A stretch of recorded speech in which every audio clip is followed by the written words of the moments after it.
Ya baik, Assalamualaikum warahmatullahi wabarakatuh. Di sini saya mewakili kelompok saya untuk mengawali presentasi kita kali ini, yaitu UAS riset operasi. Ya, di sini untuk selanjutnya ada nama kelompok.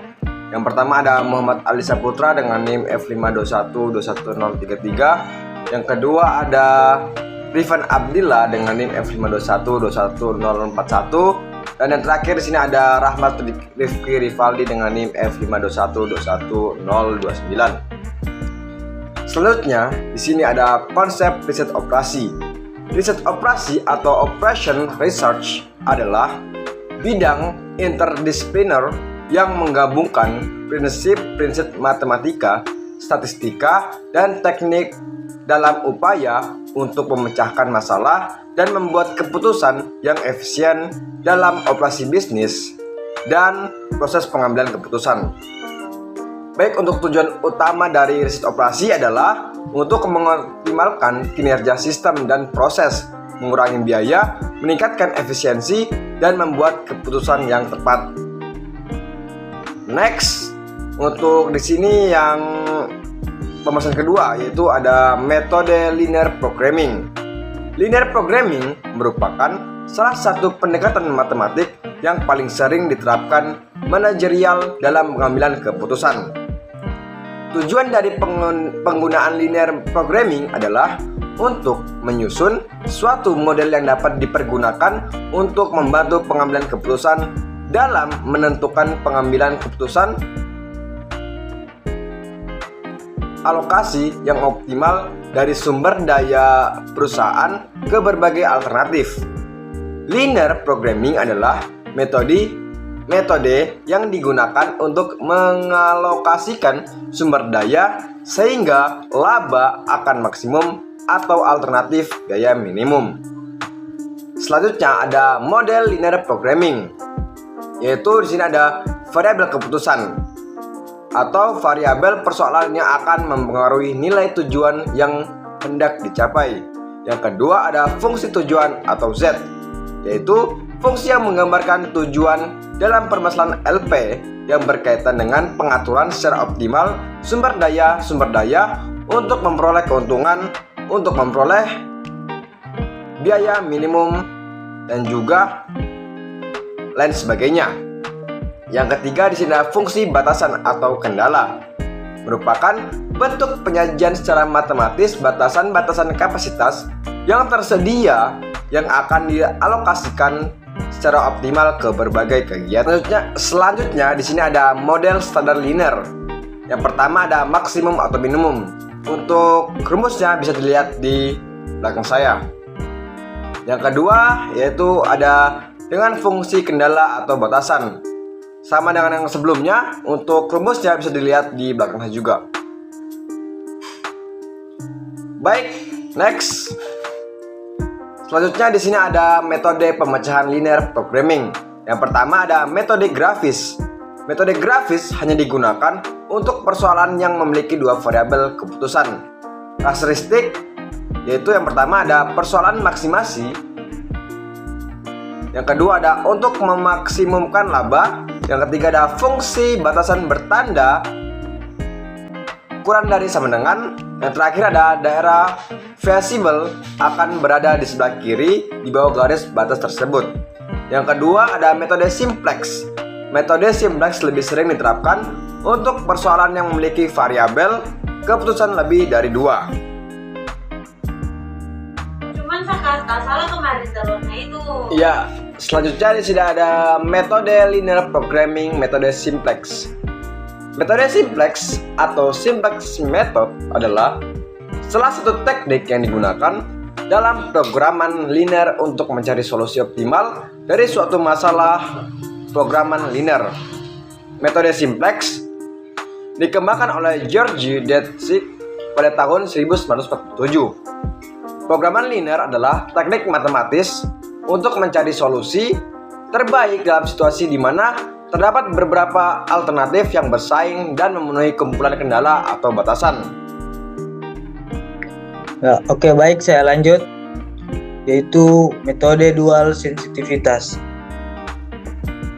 Metode dual sensitivitas adalah sebuah metode dalam pemrograman linear yang digunakan untuk menganalisis dampak perubahan pada koefisien fungsi tujuan dan batasan dalam masalah pemrograman linear.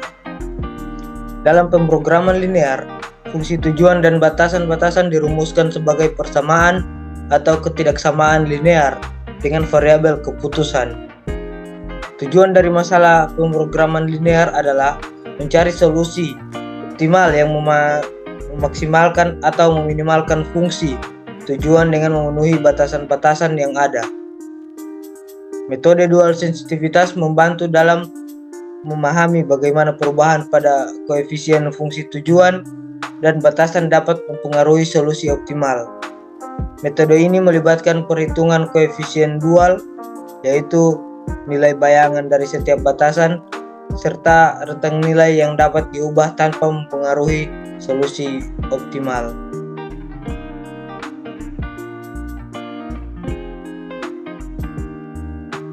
Lanjut, metode transportasi.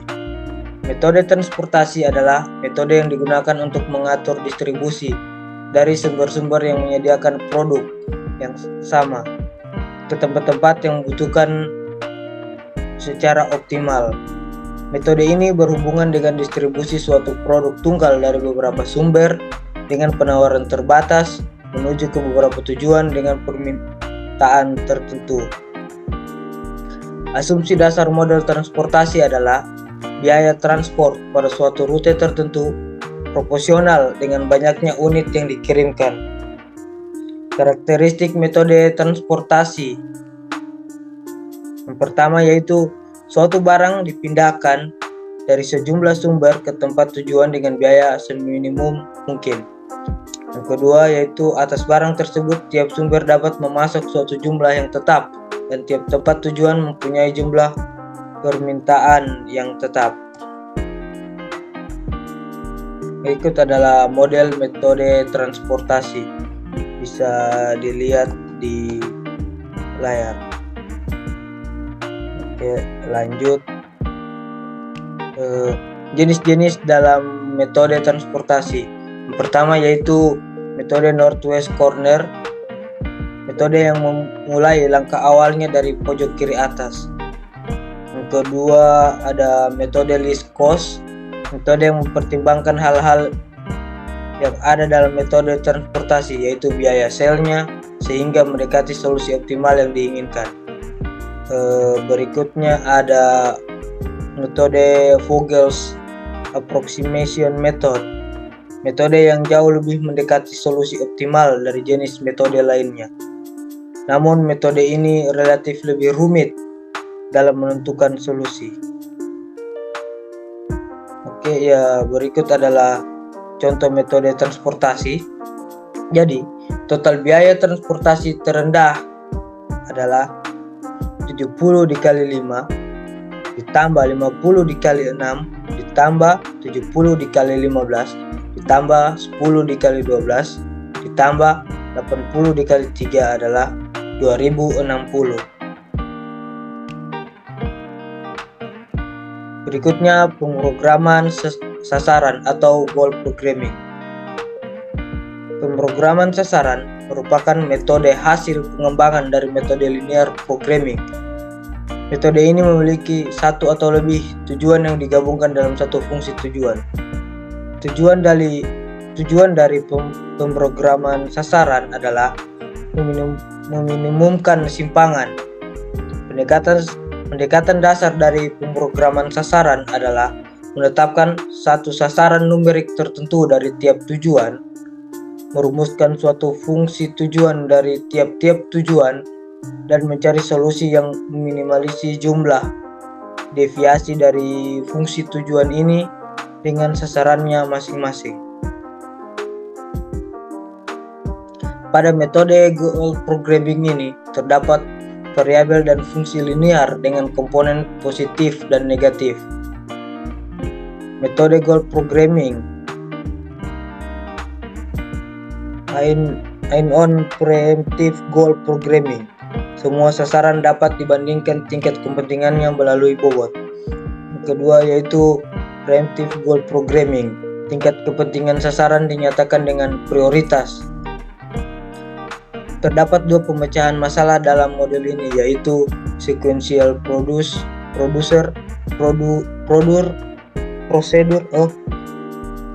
Terdapat dua pemecahan masalah dalam model ini, yaitu sequential procedure dan streamlined procedure.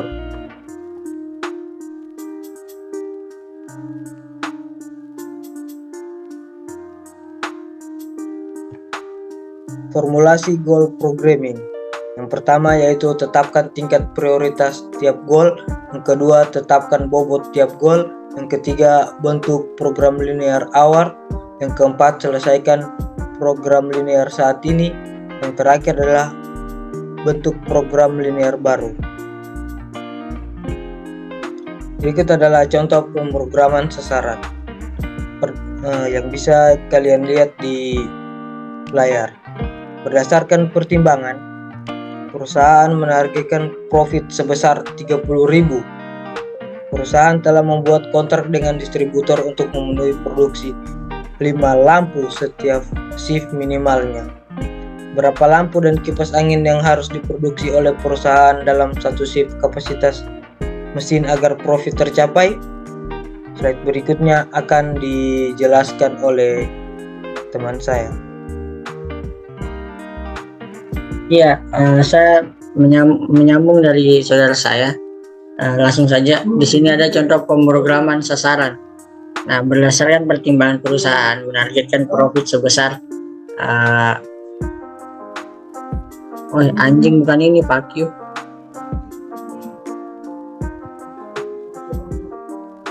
Nah, di sini penyelesaian atau ya, bismillah. Assalamualaikum warahmatullahi wabarakatuh. Saya di sini akan menyambung dari saudara saya. Ya, di sini ada contoh pemrograman sasaran ya, dari penyelesaian atau aplikasi POM. Penentuan prioritas sebagai berikut. Di sini ada P1, P2, P3 dan P4. Bisa mungkin teman-teman lihat.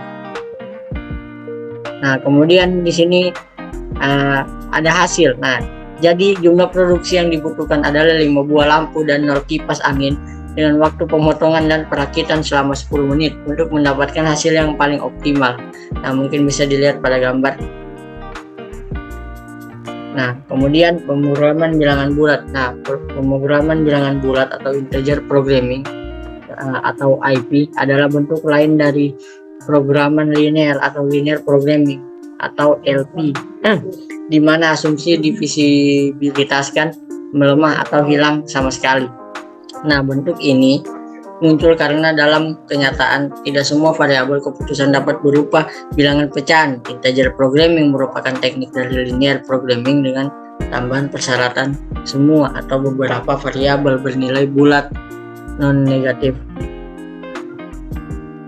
Nah, kemudian di sini ada jenis integer programming. Yang pertama ada pure atau AL, integer programming atau programming bilangan bulat murni. Yang kedua ada mixed integer programming atau pemrograman bilangan bulat campuran. Nah, yang ketiga ada 01 integer programming atau pemrograman bilangan bulat 01. Yang keempat ada pemrograman linear relaksasi. Nah, kemudian ada metode pemecahan programan bilangan bulat.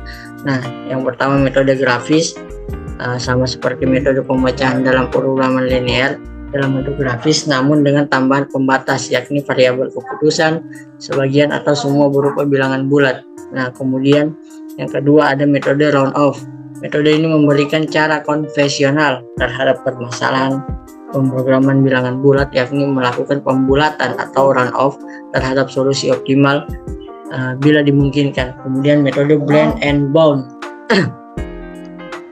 Metode ini dilakukan dengan mengibaratkan suatu permasalahan sebagai pond atau tree, kemudian permasalahan tersebut dibagi atau dibuat percabangan atau branching ke dalam suatu subset yang lebih kecil. Nah, kemudian di sini ada contoh pemrograman bilangan bulat. Nah, di sini dimisalkan X1 jumlahnya cairan seperti super yang dibuat dalam X2 sama dengan jumlah cairan jenis biasa yang dibuat.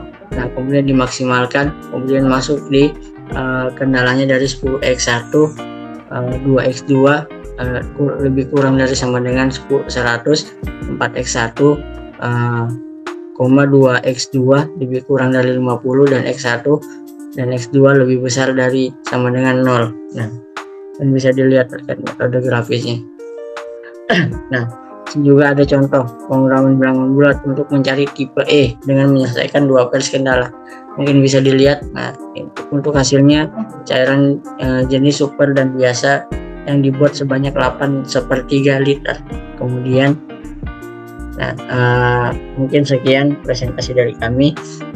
Kurang dan lebihnya mohon dimaafkan jika ada salah kata. Jika salah ada kata mungkin atau kekurangan mungkin boleh dimaafkan. Wabillahi taufiq wal hidayah. Wassalamualaikum warahmatullahi wabarakatuh.